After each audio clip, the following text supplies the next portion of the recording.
അപ്പൂസേ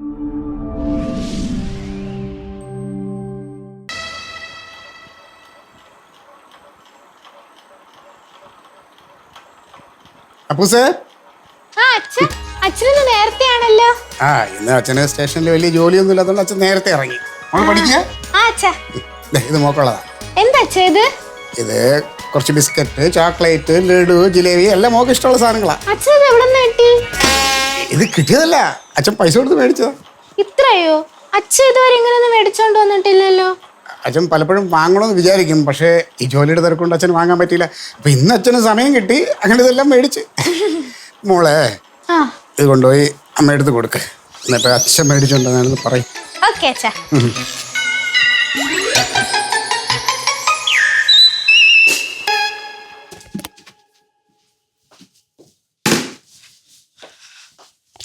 അമ്മ ഇത് നോക്കിക്കേ. എന്തോന്നാ? ലഡും ചോക്ലേറ്റും ഒക്കെയാ.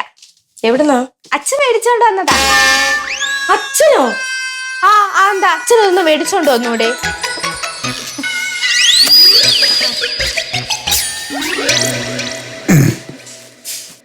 സത്യേട്ടാ, സത്യേട്ടന് എന്തു പറ്റി? ലോട്ടറി വല്ലോ അടിച്ചോ? ഇത്രയും സാധനം മേടിക്കാൻ ലോട്ടറി ഒന്നും അടിക്കണ്ട, എനിക്ക് സർക്കാർ മാന്യമായി ശമ്പളം തരുന്നുണ്ടല്ലോ. ഇത്രയും നാള് ശമ്പളം കിട്ടിയിരുന്നല്ലോ, എന്നിട്ടും ഒന്നും വാങ്ങിച്ചു കണ്ടില്ല. ഇന്ന് വാങ്ങണമെന്ന് തോന്നി, ഞാൻ വാങ്ങിച്ചു. താങ്ക് യു അച്ഛാ. വെൽക്കം മോളെ. സത്യേട്ടാ, കാര്യം പറയൂ. സത്യേട്ട കേസ് വല്ലതും തെളിയിച്ചോ, അതോ ഡിവൈഎസ്പി നല്ല വല്ലതും പറഞ്ഞു?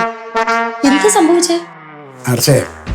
ജോലിക്ക് പോയിട്ട് വരുന്ന ഭർത്താവ് ഭാര്യയ്ക്കും മോൾക്കും സ്നേഹത്തോടെ എന്തെങ്കിലും മേടിച്ചോണ്ട് വരുമ്പോ ഇങ്ങനെ കളിയാക്കല്ലേ. ഇതാ ഞാനൊന്നും മേടിച്ചോണ്ട് വരാത്ത. ശരി, സമ്മതിച്ചു. എന്തായാലും ഇങ്ങനെയൊക്കെ തോന്നിയല്ലോ, സന്തോഷം. അല്ല, ശാലിനിയും ഹസ്ബൻഡും എപ്പോഴാ വരുന്നേ? അവര് സന്ധ്യ വരുമ്പോ വേറെ എവിടേക്കോ പോവാനുണ്ടെന്ന് പറഞ്ഞു. അതെ, കറികളൊക്കെ ആയോ?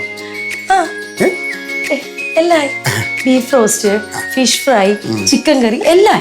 ഞാൻ അവിടെ നിന്ന് വന്നപ്പോഴേ എന്റെ മണം അടിച്ചു. സത്യം പറയാലോ, ഇന്ന് നിന്റെ കൈപ്പുണ്യം കണ്ട് അവരെ അന്തം വിടും. എന്നിട്ട് അവരെ വീട്ടിൽ പോയി എല്ലായിടത്തും പറയും നിന്റെ കൈപ്പുണ്യത്തെ കുറിച്ച്. പഞ്ചായത്ത് പ്രസിഡന്റ് വിക്രമൻ സാറിന്റെ മുമ്പിൽ നീ പിന്നെ സ്റ്റാറാ. എന്റെ ഭാര്യയുടെ കൈപ്പുണ്യത്തെ കുറിച്ച് ആൾക്കാർ പുകഴ്ത്തുന്നത് കേൾക്കുമ്പോൾ എനിക്കും അഭിമാനമല്ലേ. പിന്നെ ഇനിയിപ്പോൾ എന്തെങ്കിലും ജോലി വല്ല ബാക്കിയുണ്ടോ, എന്തെങ്കിലും സഹായം ഞാൻ ചെയ്യേണ്ടതുണ്ടോ? എന്താ പറഞ്ഞേ? അല്ല, എന്തെങ്കിലും ഇനി ജോലി ബാക്കി ഉണ്ടെങ്കിൽ ഞാൻ ഹെൽപ്പ് ചെയ്യാന്ന്, അങ്ങനെയൊക്കെയല്ലേ വേണ്ടത്. സത്യേട്ടൻ എന്നെ കളിയാക്കുകയാണോ? ഞാൻ കളിയാക്കൊന്നുമില്ല, കാര്യമായിട്ട് പറഞ്ഞതാ. ഈ ഗസ്റ്റ് വരണതിന് മുമ്പ് നമുക്ക് ജോലിയെല്ലാം തീർത്ത് ഫ്രീ ആയിട്ട് നിൽക്കാമല്ലോ.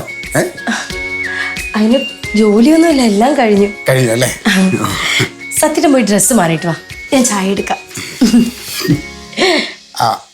അല്ല ഹർഷേ, അവര് വന്നിട്ട് പോകുമ്പോ 9 മണി കഴിയുമോ? കഴിയുമായിരിക്കും. അയ്യോ, ഞാനേ നമുക്ക് എല്ലാവരും കൂടെ ഒരു സിനിമയ്ക്ക് പോകാന്ന് എങ്ങനെ വിചാരിച്ചിരുന്നു. കുഴപ്പമില്ല, നാളെ ഞാൻ നേരത്തെ വരാം. എന്നിട്ട് നാളെ നമ്മൾ സിനിമ കാണുന്നു, പുറത്തുനിന്ന് ഫുഡ് കഴിക്കുന്നു, സന്തോഷമായിട്ട് തിരിച്ചു വരുന്നു. Okay, done.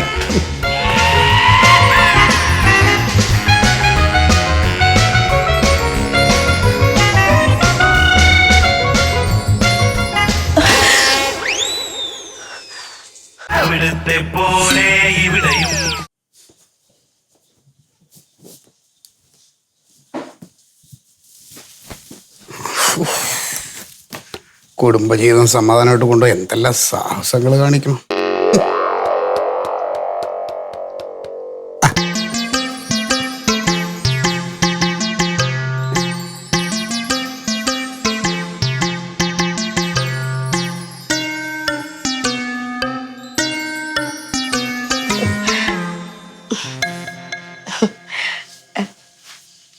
സത്യേട്ടാ, സത്യന്റെ തല എവിടെയെങ്കിലും ഇടിച്ചായിരുന്നോ?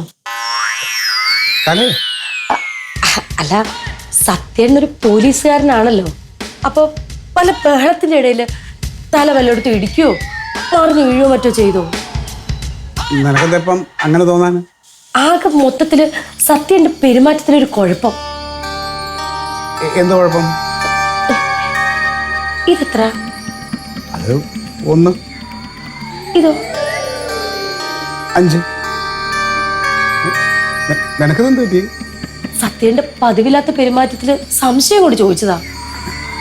ഹർഷേ, നീയല്ലേ പറഞ്ഞത് ഞാൻ നിന്നെ അടുക്കളയിൽ സഹായിക്കുന്നില്ല, സിനിമയ്ക്ക് കൊണ്ടുപോകുന്നില്ല. ഞാൻ സ്റ്റേഷനിൽ പോയിരുന്ന് ആലോചിച്ചപ്പോൾ എനിക്ക് തോന്നി നീ പറഞ്ഞതിൽ കഴമ്പുണ്ടെന്ന്.